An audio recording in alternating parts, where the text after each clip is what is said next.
Oil pulling அது எப்படி பண்ணுறது?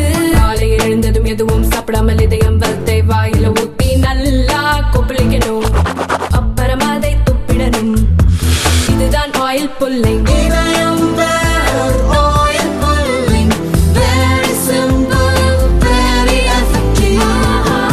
பாண்டிச்சேரி ஊடக சகோதரர்கள் உங்கள் அனைவருக்கும் என்னுடைய அன்பு கலந்த வணக்கத்தை தெரிவித்துக் கொண்டு, இன்றைக்கு பாண்டிச்சேரி யூனிவர்சிட்டியில 2வது ISPA என்று சொல்லக்கூடிய உளவியல் ரீதியான சர்வதேச கருத்தரங்கு ஆனது நடைபெற்றது. அதை தொடங்கி வைத்திருக்கும் 2 நாட்களாக இந்த கருத்தரங்கம் நடைபெற இருக்கிறது. இந்த கருத்தரங்கு பல்வேறு உளவியல் ரீதியாக மாணவர்களை தயார்படுத்துவது அல்லது உளவியல் ரீதியான தாக்கத்திலிருந்து நாம் எல்லாம் எப்படி வர வேண்டும் என்று பல சர்வதேச அளவிலான பேச்சாளர்கள், ஆராய்ச்சியாளர்கள் எல்லாம் கலந்து கொண்டு இங்கு தங்களுடைய கட்டுரைகளையும் தங்களுடைய வாதங்களையும் இங்கு வைக்க இருக்கிறார்கள். 2 நாட்களாக இந்த சிறப்பான ஒரு ஏற்பாட்டை பாண்டிச்சேரி யூனிவர்சிட்டி சார்ந்த இந்த துறையினரை சேர்ந்திருக்கிறார் திரு பஞ்சு டைரக்டர் அவர்களுடைய ஏற்பாட்டில் இந்த மிக சிறப்பான செய்தி. இதுல இன்னும் ஒரு மிக முக்கியமாக பல்வேறு நாடுகள்ல இருந்து திருக்குறள் சம்பந்தமாக ஒரு மிகப்பெரிய ஒரு மாநாடை டெல்லியில் நடத்த வேண்டும் என்று அனைத்து உலகத்தில் இருக்கின்ற தமிழ் சான்றோர்கள் அவர்களுடைய விருப்பமாக இருக்கிறது. இன்றைக்கு அதை வெளிப்படுத்துவதற்கான ப்ரௌசரையும் இன்றைக்கு நாம் வெளியிட்டிருக்கிறோம். இதற்கான தேதிகள் நாம் முடிவு செய்து டெல்லியில ஒரு மிகப்பெரிய ஒரு உலக அளவிலான ஒரு திருக்குறள் மாநாட்டை நடத்துவதற்கான ஏற்பாடுகளை செய்ய இருக்கிறோம் என்பதையும் உங்களிடத்துல தெரிவித்துக் கொண்டு, மாண்புமிகு பிரதமர் திரு நரேந்திர மோடிஜி அவர்கள் திருவள்ளுவருக்கு, திருக்குறளுக்கு எந்த அளவுக்கு அவர் இன்றைக்கு உலக அளவுல எடுத்துக்கொண்டு சென்றிருக்கிறார். தேர்தலுக்கு முன்னாடி ஒரு வாக்குறுதி கொடுத்திருந்தோம். இந்தியா உலகம் முழுவதும் திருவள்ளுவருக்கு திருவள்ளுவர் கலாச்சார மையங்கள் உலகம் முழுவதும் ஏற்படுத்தப்படும் என்று சொல்லி இப்ப 4 மாசம் தான் கவர்மெண்ட் வந்திருக்கு. 4 மாசத்துல கிட்டத்தட்ட 5-6 நாடுகள்ல திருவள்ளுவருடைய கலாச்சார மையங்களை உருவாக்கி விட்டிருக்கிறது. நம்ம அண்ட மாநிலத்திலும் கூட அங்கு நம்மளுடைய முழுமையான மத்திய அரசாங்கத்தினுடைய நிதியில, இந்திய அரசாங்கத்தின் நிதியில் கட்டப்பட்ட கலாச்சார மையத்துக்கு திருவள்ளுவர் கலாச்சார மையம் என்று பெயர் சூட்டப்பட்டிருக்கிறது.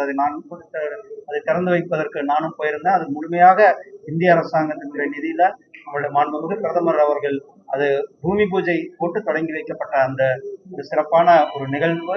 இப்படி அனைத்து உலகத்திலேயும் இருக்கிற அனைத்து நாடுகளிலும் திருவள்ளுவர் கலாச்சார மையங்களை ஏற்படுத்தி கொண்டிருக்கின்றோம். சகோதரர்களே, உங்களுக்கு எல்லாம் தெரியும், மதுரை மாவட்டம் மேலூர் சுற்றி இருக்கின்ற கிராம மக்கள் அங்கு அந்த டங்ஸ்டன் சுரங்கம் வரக்கூடாது அப்படி என்று நேற்றைக்கு முன்தினம் நம்மளுடைய மத்திய நிலக்கரி மற்றும் சுரங்கத்துறை அமைச்சர் திரு கிஷன் ரெட்டிஜி அவர்களை சந்தித்து அந்த பகுதியில் இருக்கின்ற அம்பலக்காரர்கள், விவசாயிகளுடைய கூட்டமைப்பு, இவர்கள் எல்லாம் எங்களுடைய மாநில தலைவர் சகோதரர் திரு அண்ணாமலை அவர்களுடைய தலைமையில, அதே போல ப்ரொஃபசர் திரு சீனிவாசன், அங்க இருக்கின்ற மாவட்ட தலைவர்கள், திரு மதுரை மாவட்ட தலைவர்கள் அவர்கள் எல்லாம் இணைந்து ஒரு மிகப்பெரிய ஒரு குழு சந்தித்து இந்த ப்ராஜெக்ட் ஆனது அங்கு எப்படி அங்கு இருக்கிற தொல்லியல் பகுதிகளை பாதிக்கும் அல்லது விவசாயத்தை பாதிக்கும் என்று அவர்கள் எல்லாம் எடுத்து கூறியதன் விளைவாக இந்த டங்ஸ்டனை நம்மளுடைய மாண்புமிகு பிரதமர் திரு நரேந்திர மோடிஜி அவர்களுடைய கலந்தாலோசித்து நேற்றைக்கு திரு கிஷன் ரெட்டிஜி அவர்கள், மரியாதைக்குரிய திரு கிஷன் ரெட்டிஜி அவர்கள் டங்ஸ்டன் அந்த ஏலத்தை முழுமையாக ரத்து செய்திருக்கிறார்கள்.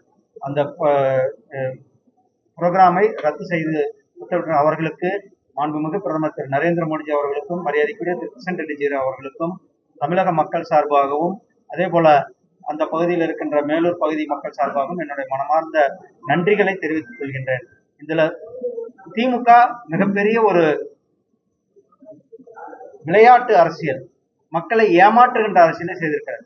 இதுக்காக 2017 இருந்தே இந்த சம்பந்தமாக, அந்த சுரங்கம் சம்பந்தமாக நடைமுறைகள் கொண்டு போயிருக்கிறது. அங்க இருந்து சர்வே பண்ணியிருக்கிறாங்க, அங்க அளந்திருக்கிறாங்க. அதாவது 2019 இருந்து ஒரு கம்யூனிகேஷன் போயிருக்கிறது. 2021 இருந்து இது வேகமாக நடந்திருக்கிறது. ஒவ்வொரு முறையும் மத்திய அரசாங்கத்திட்ட கேட்கும் போதெல்லாம் இவர்கள் எந்த ஒரு பதிலும் சொல்லவில்லை. அனைத்துமே சொல்லிவிட்டு ஏலத்திற்கு வரும்பொழுது அதை நிறுத்தி வைக்க வேண்டும். அதாவது ஏலம் அதிலே ஒரு நிறுவனம் பார்ட்டிசிபேட் பண்ணும் பிறகு இவர்கள் அதுவும் ஊர் மக்கள் உண்ணாவிரதம் இருந்த பிறகு திமுக தங்களுடைய நிலைமை நாங்கள் எதிர்க்கிறோம் என்று ஒரு பொய்யான பிம்பத்தை ஏற்படுத்திவிட்டு மக்கள் இடத்துல ஒரு தவறான தகவலை செய்து கொண்டிருக்கிறோம். ஆனால் மக்கள் பக்கம் நாங்கள் இருக்கிறோம், மக்கள் விவசாயத்தை காப்பதற்கு நாங்கள் இருக்கிறோம் என்று நம்முடைய பிரதமர் நரேந்திர மோடி இந்த திட்டத்தை நிறுத்தி வைத்திருக்கிறார், ரத்து செய்து விட்டார்கள். அமைச்சரவையில போட்ட தீர்மானத்தை பயந்துதான் மத்திய அரசு திட்டத்தை பின்வாங்கிடுச்சு அப்படின்னு அதான் சொன்னா 2021 இருந்து 2024 வரலும் பல்வேறு கம்யூனிகேஷன்ல எந்த கம்யூனிகேஷன்லயும் அவர்கள் இந்த திட்டத்தை வேண்டாம் என்று ஒரு முறை கூட சொல்லவில்லை. இந்த திட்டத்தை நடைமுறைப்படுத்தாதீர்கள் என்று திமுக ஒரு முறை கூட சொல்லவில்லை.